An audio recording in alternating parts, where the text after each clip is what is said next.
सभी साथियों को नमस्कार, आदाब, सत श्री अकाल। स्वागत है आपका अपने चैनल माही कॉमर्स क्लासेस में। तो आज की इस वीडियो में हमारे जो टॉपिक चल रहा है वो है तलपट, ट्रायल बैलेंस। तो पिछली इस वीडियो में हमने आपको बताया था कि ट्रायल बैलेंस क्या होता है, इसके फीचर्स क्या होते हैं और ये किन किन के लिए उपयोगी है। ठीक है, तो इसमें हम क्या करते हैं कि परीक्षा सूची के बाद ट्रायल बैलेंस जो हमारे लेजर होते हैं, जो हमारे लेजर के जो अकाउंट बनते हैं उनसे हम क्या कर देते हैं, उनके शेषों को निकाल कर हम ट्रायल बैलेंस की सूची बनाते हैं। तो सूची कैसे बनाते हैं, उसमें आपको एक काम करना पड़ता है, इसका एक फॉर्मेट होता है ट्रायल बैलेंस का। ठीक है ना, ट्रायल बैलेंस का एक फॉर्मेट होता है। इसमें दो कॉलम खींचे जाते हैं, एक डेबिट का और एक क्रेडिट का। तो आप देखेंगे ये हमारा एक कॉलम है, ठीक है ना, ये हमारा ट्रायल बैलेंस का फॉर्मेट है।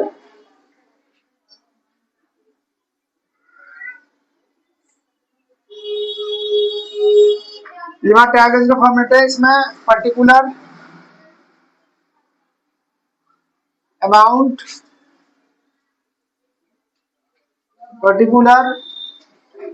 ठीक है ना, ये वाले अमाउंट हमारे होते हैं डेबिट वाले और एक होते हैं क्रेडिट वाले।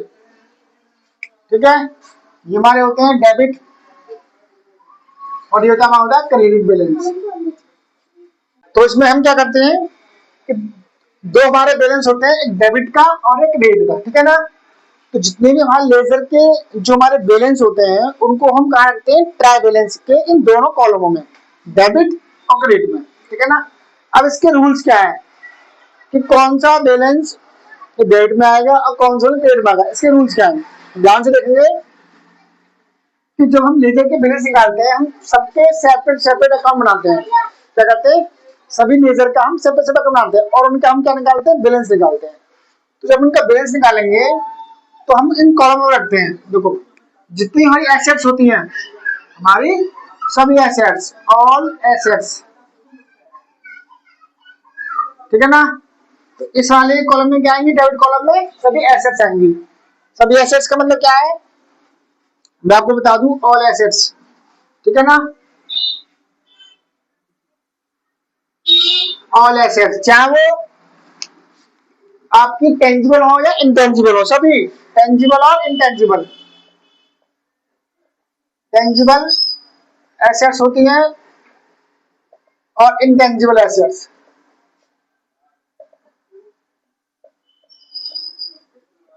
मतलब मूर्त एक और एक होती है अमूर्त।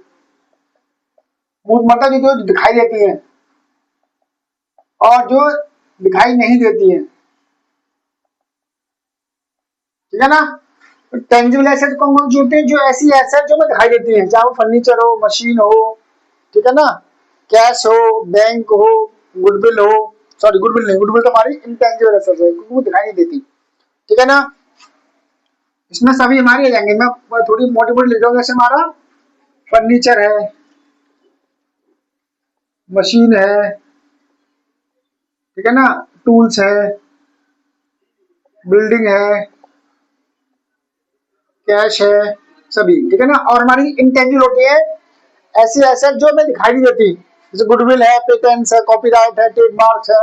ये क्या होते हैं, ये हमें दिखाई देते। ठीक है ना, तो ये तुम्हारे क्या हो गए, टेंजिबल एसेट्स हो गई। इंटेंजिबल में गुडविल, ठीक है ना, उसके बाद में हमारा पेटेंट, ट्रेडमार्क, ये क्या हो गया, हमारी इंटेंजिबल हो गई। ठीक है, तो सभी एसेट्स चाहे वो टेंजिबल हो या इंटेंजिबल हो, दिखाई देने वाली हो ना दिखाई देने वाली हो, ठीक है, चाहे रियल हो, जो हमारे रियल अकाउंट होते हैं वो सभी हमारे एसेट्स से होते हैं। ठीक है ना, तो उसमें क्या आएंगे, सभी एसेट्स। ठीक है ना, अगला इसमें आते हैं हमारे ऑल एक्सपेंसेस,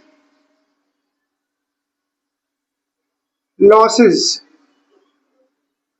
सभी खर्चे, हानियां। ठीक है ना, सभी खर्चे और हानियां, ऑल एक्सपेंसेस और ऑल लॉसेस, सभी खर्चे और सभी हानियां इसमें आती हैं। चाहे हमारा सैलरी हो, जहां भी पे सब लिखा होगा, सैलरी, रेंट,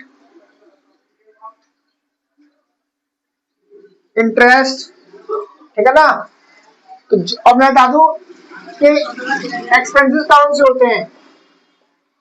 एक्सपेंसेस आप कब मानेंगे उनको, जब उनके आगे पेड शब्द लिखा हुआ, पेड क्या लिखा हुआ, पेड चुका दिया, या एक्सपेंसेस शब्द लिखा होगा, जैसे रेंट पेड, ठीक है ना, पेड एक्सपेंसेस, ऑफिस एक्सपेंसेस। अगर इसके आगे एक्सपेंस लिखा हुआ है तभी वो एक्सपेंसेस है, ठीक है ना। सैलरी, बाकी आप समझदार हैं कि जब आप बिजनेस में बिजनेस करेंगे तो बिजनेस में आप मालिक हैं, तो आप ये मान के चलिए कि मैं सैलरी दे रहा हूँ। कोई जो आप मालिक होता है, ओनर होता है, वो अपने आप को सैलरी कब नहीं देता, ठीक है ना। तो सैलरी हमेशा उसके लिए क्या है, लॉसेज है, उसके लिए एक्सपेंस खर्चा है, ठीक है ना। तो बहुत ही मैं आपको बता रहा हूँ, ये दो टॉपिक समझ लेंगे आप, पूरी ट्रैवलेंस खत्म है इन दो रूल्स में, पूरी ट्रैवल खत्म है। All assets will debit, all expense and losses will be debit, ठीक है ना। जितनी आपकी एसेट्स हैं सब इसमें आएंगी, जितनी आपकी एक्सपेंसेस और लॉसेज हैं सब इसमें आएंगे, ठीक है ना। उसके बाद में इसका आपको क्या करना है, सब टोटल कर देना है। ड्राइंग हो, इंटरेस्ट ऑफ ड्राइंग हो, ठीक है ना, सब आपके खर्चे हैं। उसके बाद में क्रेडिट शेयर में क्या आता है, ऑल लायबिलिटी,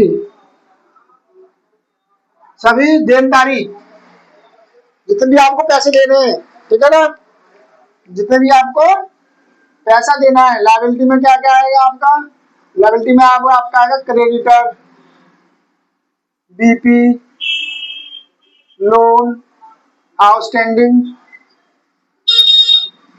सब क्या है आपके, आपकी देनदारी है। आपको क्रेडिटर है, आपकी आपको पैसा इनको पेमेंट करना है, तो जितनी लायबिलिटी है सब इसमें आएगी, ठीक है ना। और चाहे इसमें आपके क्या क्या आएंगे, लायबिलिटी में आपके creditor, BP, loan, bank overdraft, ठीक है ना, ये सब इसमें आते हैं। उसके बाद में नेक्स्ट क्या है आपका, इसमें सब और क्या आएगा आपका, ऑल इनकम एंड गेन, लाभ और आय, ठीक है ना। यहाँ पर ये सब क्या आएगा, दायित्व, ठीक है ना। और यहाँ पर ये क्या था, संपत्ति, और यहाँ पर ये क्या था, हानि और व्यय, ठीक है ना। तो ऑल इनकम और गेन, सभी आपके जितनी भी आपकी प्राप्तियां हैं और आपकी इनकम है।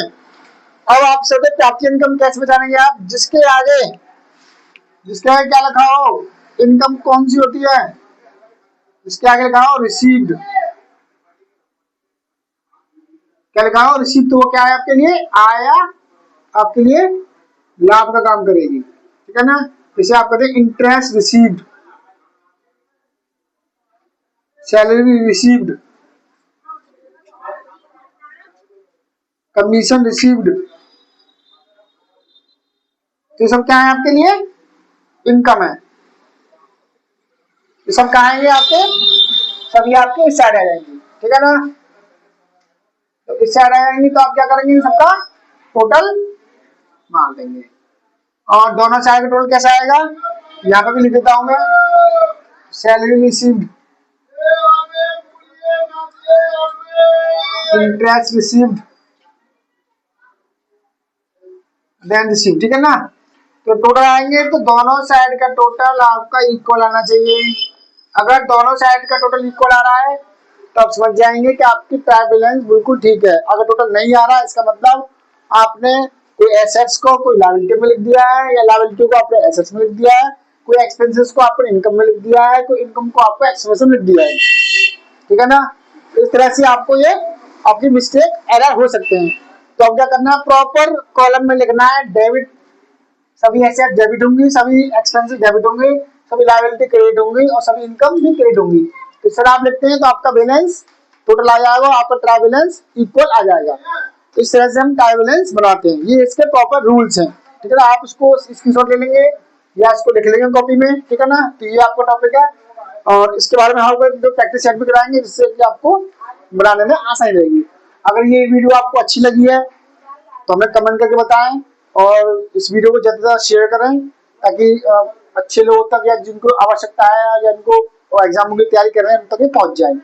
और आप इस चैनल पर नए जुड़े हैं तो चैनल को एक बार सब्सक्राइब कर दीजिए, शेयर कर दीजिए, कमेंट कर दीजिए, ताकि मैं भी थोड़ी सी आपको इंस्पिरेशन मिले। तो आज की वीडियो में इतना ही, मिलते हैं अगली इस वीडियो में नए टॉपिक के साथ, नए सब्जेक्ट के साथ। बहुत बहुत धन्यवाद।